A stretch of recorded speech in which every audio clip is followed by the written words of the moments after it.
कहने की सही है ताकत जवाब, तो रखो। सही है जवाब। बोलिए जवाब जी with hand on your heart. जी ऐश्वर्या भाई, जी जी ऐश्वर्या भाई, बहुत बहुत शुक्रिया आपका वक्त देने के लिए। आपको और आपके सभी दर्शकों को मेरा जय हिंद, जय संविधान। देखिए क्या है, आरएसएस की जो तारीख रही है वो हिस्ट्री ऐसी है कि उसको देख करके गिरगिट भी शर्मा जाएगा।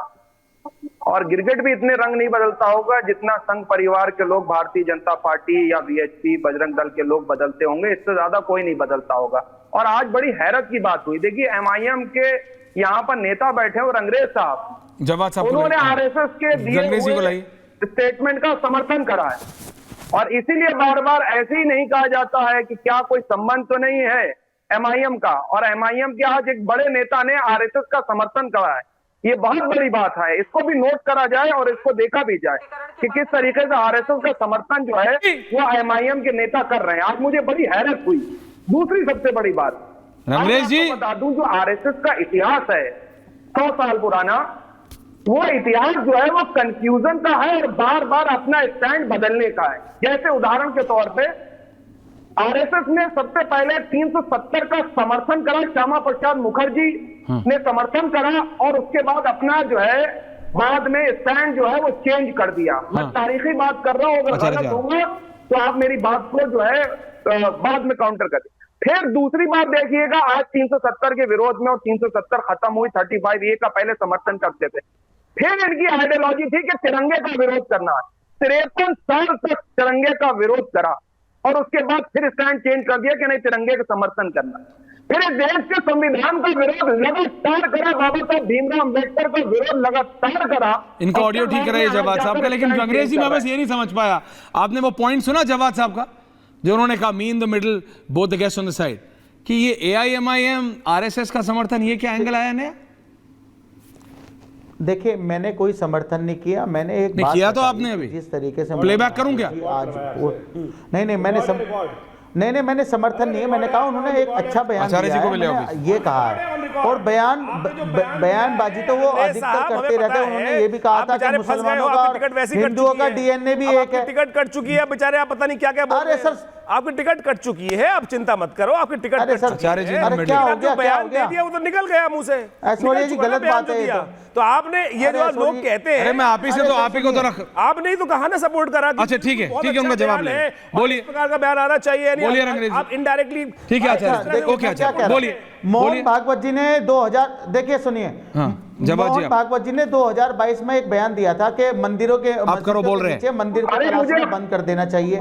मगर किसी हिंदू भाई ने उनका किसी भी बात का पालन नहीं करा। अब उन्होंने कहा है कि बार बार कुछ लोग हैं जो मंदिर मस्जिद की राजनीति करके अपने आप को चमकाना चाहते हैं, तो उनकी बात पे कितने लोग अमल करते हैं, ये सबसे बड़ी बात है कि उनकी बात पर अमल नहीं कर रहे। जो हिंदुत्ववादी जो संगठन है वो अपनी दुकान चलाने के लिए, अपनी दुकान में सामान भरने के लिए इस तरीके की नफरत की राजनीति करते हैं, जिससे कि समाज में आपस में बंटवारा हो जाए, और उसका फायदा भाजपा को लगातार होता है। टूल किट बनकर उनके लोग काम कर रहे हैं। मोहन भागवत जी अगर सच्चे दिल से अगर ये बात कह दें कि इसके बाद मंदिर मस्जिद की कोई बात नहीं होगी तरीके से, तो पूरे देश के हिंदू समाज उनकी बात को माने। मगर उनकी वो कहते हैं, मगर हिंदू समाज के लोग उनकी बात ही नहीं मानते। ऐश्वर्या भाई, तो अगर उनकी बात नहीं, आप मंदिर चोरी करके रखते हो, आप चोरी करके रखते हो, तो फिर ऐसी परिस्थिति में पता तो ओके रिजवी जी वेट, जवाब कुछ कह रहे हैं, बोलो जवाब। मैं इसीलिए कह रहा हूं, आरएसएस की कथनी और करनी में जमीन आसमान का फर्क है। मैंने कहा उदाहरण के तौर पे कि बाबा साहब भीमराव अंबेडकर का विरोध करा, तिरंगे का विरोध करा, धारा 370A का समर्थन करा, फिर स्टैंड चेंज कर दिया। 100 साल में ये डिसाइड नहीं कर पाए कि नेकर पहनना है या पैंट पहनना है, फिर उसके बाद स्टैंड चेंज कर दिया। उसके बाद ये नहीं समझ पा रहे कि हमको संविधान का विरोध करना था या समर्थन करना था। संविधान Acharya ji in the middle, Acharya ji in the middle now. Baba Saheb का राजनीतिक कैरियर खत्म जो किया था वो कांग्रेस ने किया था। ये ऐतिहासिक तथ्य है कि वो इलेक्शन हरवाने के लिए उन्हीं के एमपीए को किसने खड़ा किया, उनको इलेक्शन के अंदर उनको आगे बढ़ने किसने नहीं दिया, सबको पता है। बाई इलेक्शन के अंदर पूरा उनको हराने के लिए किसने काम किया। यहाँ बैठ के ये जो शत्रुमुख की जो चाल चलने की जरूरत नहीं है, सब पूरे देश को पता चल चुका है कि बाबा साहब का तिरस्कार किसने किया, वो किस प्रकार से। देखिए मैं ये जानता हूं, देखिए ये डिबेट डिरेल हो जाती है बैक ऑन टॉप। देखिए बाबा साहब के बारे में बात करनी है, एक सेकंड आचार्य जी, ओके। देखिए बाबा साहब के बारे में बात करनी है दर्शकों, we can talk only me 60-40 now. देखिए बात करनी बाबा साहब के बारे में हम कर सकते हैं, लेकिन एक रिक्वेस्ट है, जो पैनलिस्ट डिबेट में उस दिन रहना चाहते हैं और दर्शकों जो देख रहे हैं, एक बार बाबा साहब सबके पास फोन है, यूट्यूब पे जाइए, सोशल मीडिया पे जाके एक बार बाबा साहब का बहुत पुराना एक अंग्रेजी संस्थान को दिए हुए इंटरव्यू को सुन लीजिए। बाबा साहब का खुद का, बाबा साहब का कोई समर्थक नहीं, बाबा साहब का कोई राइट लेफ्ट नहीं, बाबा साहब के कोई परिवार से नहीं, बाबा साहब का कोई सपोर्टर नहीं, खुद बाबा साहब अम्बेडकर का इंटरव्यू सुन लीजिए। उनका व्यू पॉइंट क्या था, किसके ऊपर पॉइंट, उसके बाद करेंगे डिबेट पहले तो। लेकिन ये सर्वे से देश का फायदा हो रहा है कि नुकसान, आज डिबेट इस पे है। Vishal ji, coming to everyone, ending comments, बोलिए विशाल जी। ऐश्वर्या जी, सबसे पहले तो यहाँ पर बैठकर राष्ट्रीय स्वयंसेवक संघ के बारे में जो भी अनर्गल झूठ बोला गया है, मैं उसका सरासर खंडन करता हूँ। क्या समझेंगे संघ को? संघ तो गगना कारम सागरा समारोपमा, संघ का तो साब ही नहीं आप जानते, और आप क्या क्या बयान देते चले गए। नहीं, आप मुझे बताइए कब जो है संघ ने संविधान का जो है उल्लंघन किया, नहीं माना? बताइए, संघ संविधान सम्मत जितनी भी चीजें हैं सबका बराबर सम्मान करता है, कब नहीं माना?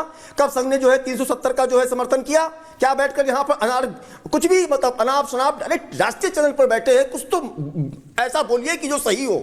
माना कि आपका राष्ट्रीय स्वयंसेवक संघ से मतभेद है, आप नहीं मानते, आप नहीं पसंद करते, क्यों? क्योंकि वो महाभारती को परम वैभव संपन्न बनाने के लिए दृढ़ संकल्पित है। लेकिन फिर भी झूठ की भी एक सीमा होती है।